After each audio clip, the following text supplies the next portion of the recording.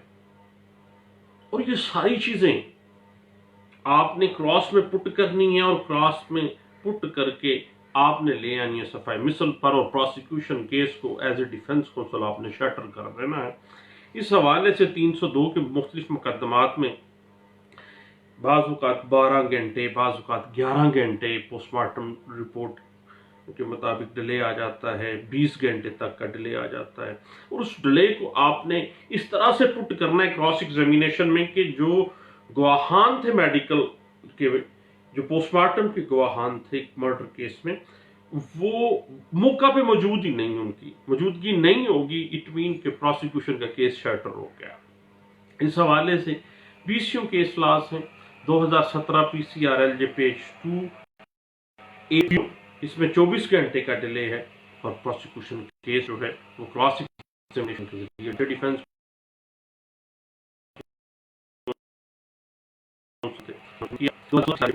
ہے. PLJ 2014 CRC page 449 ہے. 2014 YLR page 2227 ہے اور 2011 SCMR page 1190 land mark assessment ہے پوسٹ مارٹم رپورٹ کے ڈیلے کے حوالے سے. اب اتنا فرق آ گیا ٹائم میں کہ اور یہ کراس ایگزامینیشن میں بھی پٹ کیا گیا کہ 11 گھنٹے کا جو ڈیلے تھا پوسٹ مارٹم رپورٹ میں, اس حوالے سے یہ ثابت ہو جاتا ہے کہ جو گواہان استغاثہ تھے, جو آکولر حتیٰ کہ آکولر وٹنسز وہاں موجود نہیں, ان کی موجودگی مشکوک ہو جاتی ہے. اور آکولر وٹنسز کی موجودگی اگر آپ نے مشکوک کر گئے ہیں تو اچھا کام کر گئے ہیں ایز اے ڈیفنس کونسل. آپ سپریم کورٹ آف پاکستان نے بندہ کوئٹ کر دیا تھا. اس سے پہلے 20 گھنٹے کی ایک لا سائٹیشن ملتی ہے 2002 SCMR پیج 1986 میں اس بات کو انٹرپریٹ کیا گیا تھا.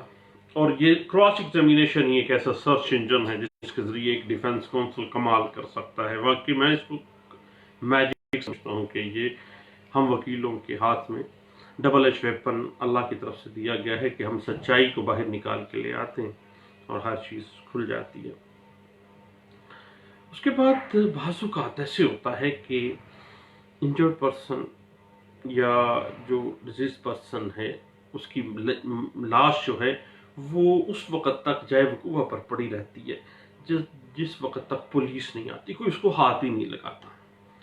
اس کے بعد پھر جب FIR کی باری آتی ہے, اس میں ڈیلے آ گیا ہوتا ہے, پوسٹ مارٹم رپورٹ میں بھی FIR میں بھی ڈیلے آ گیا ہوتا ہے. کافی مل ملا کے اتنی دیر میں گواہان کریٹ کیے جاتے ہیں, جعلی گواہان ڈالے جاتے ہیں FIR میں. اور جناب وہ لوگ جو شامل نہیں ہوتے جاتا ہے اور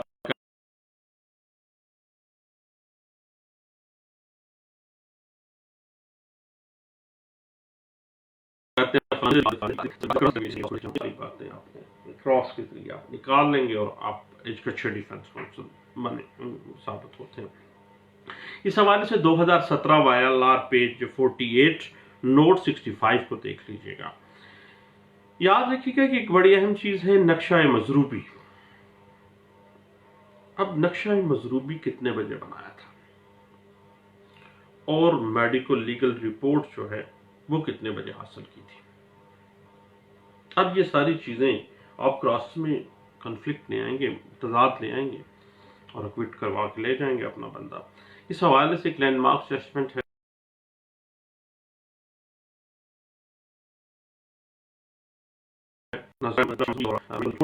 کیس میں کی گئی تھی. دیکھیے گا 2015 PCRLJ پیج 1023 میں اس بات کو انٹرپریٹ کیا گیا تھا. اس کے بعد بعض اوقات ایسا ہوتا ہے کہ مضروب کا نتیجہ میڈیکل لیگل رپورٹ حاصل کرنے کے بعد نہ تو کوئی ڈاکٹ حاصل کی گئی ہوتی ہے، نہ ہی تفتیشی نے کوئی اپلیکیشن برائے اصول میڈیکل لیگل رپورٹ جو ہے وہ گزاری ہوتی ہے. یہ باتیں آپ نے کراس ایگزامینیشن میں پٹ کر کے اپنے کلائنٹ کو فیور دینی ہے ایز اے ڈیفینس کونسل، اور آپ بندہ کوئٹ کروا لیں گے. اس حوالے سے ایک لینڈ مارک ججمنٹ ہے 2015 YLR پیج 1404 میں اس بات کی انٹرپریٹیشن اچھی دی گئی ہے. بعض اوقات یہ ہوتا ہے کہ مقتول کا جو پوسٹ مارٹم ہے وہ FIR سے پہلے ہو جاتا ہے. دین یہ بات اگر نکل آتی ہے کراس کے ذریعے تو اس کا مطلب یہ ہے کہ مدعی اور گواہان موقع پر موجود نہیں تھے، سارا کچھ امپلانٹ کیا گیا ہے. یہ بات لوگوں کے منہ سے نکل گئی اور آپ نے نکلوانی ہے اچھے ڈیفینس کونسل.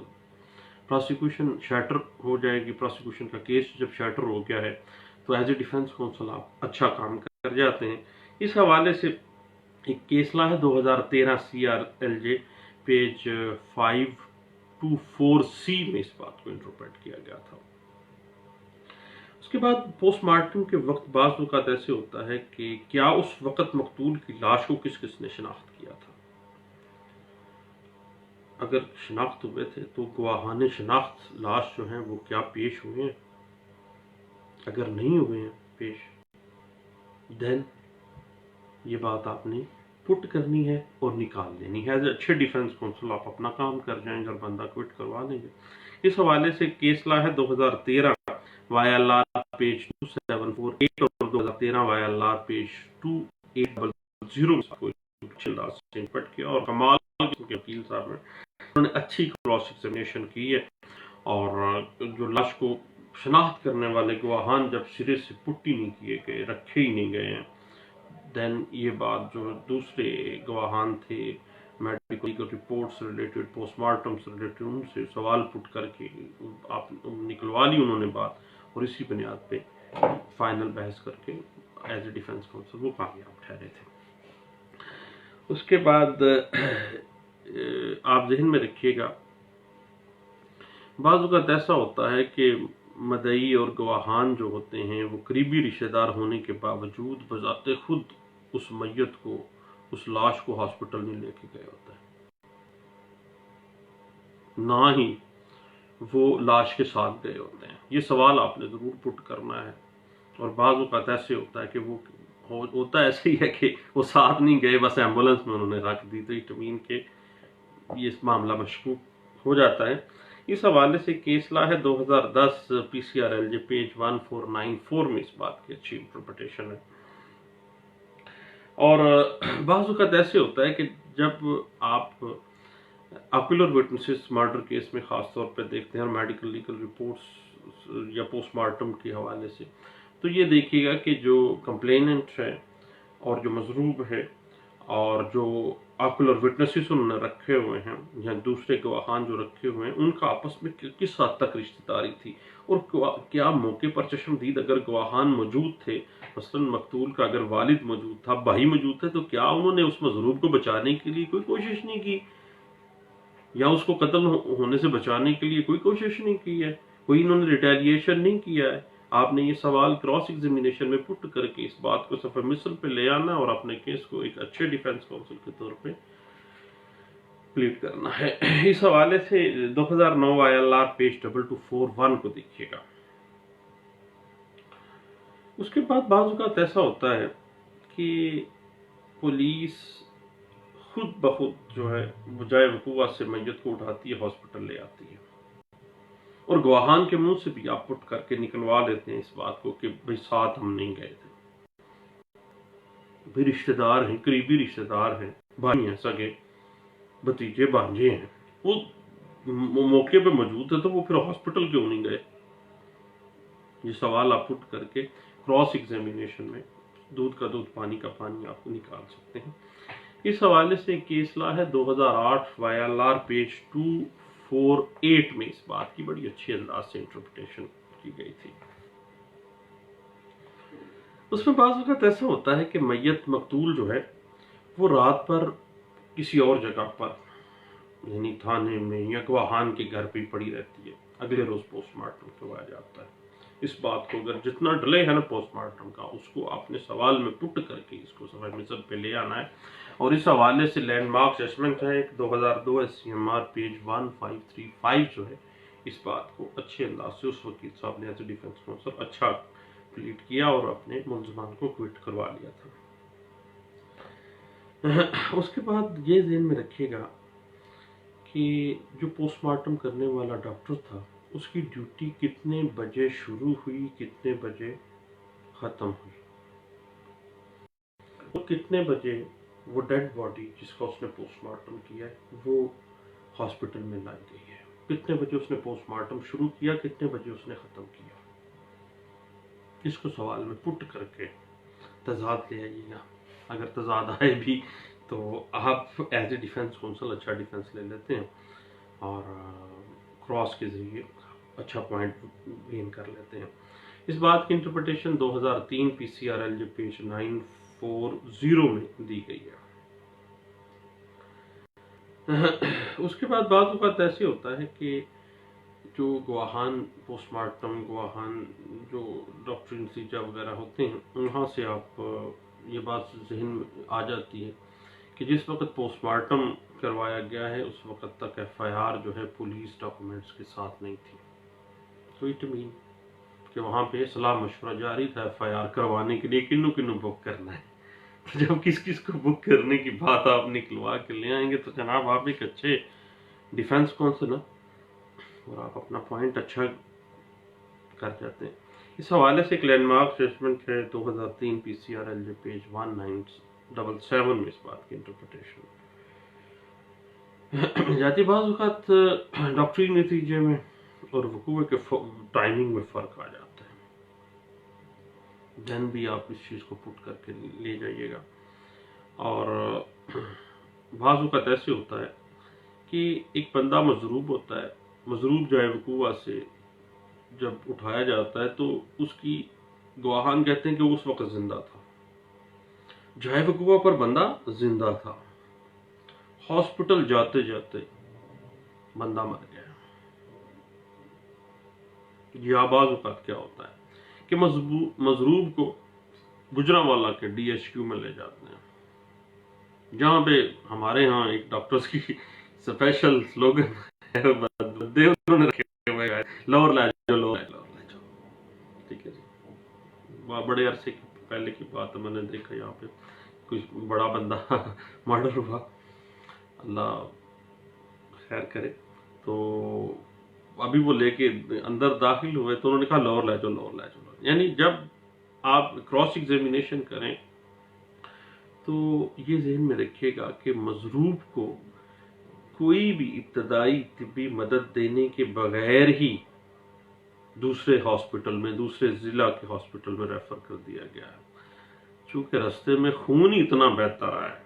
یہ گواہان جب کراس میں آپ سوال پٹ کریں گے ان کے منہ سے نکلے گا کہ جناب رستے میں بندہ خون زیادہ بہنے کی وجہ سے مر گیا، تو کافی حد تک آپ اپنے کیس کو صفحہ مثل پہ لے آتے ہیں اور اچھے ڈیفینس کونسل ثابت ہو جاتے ہیں۔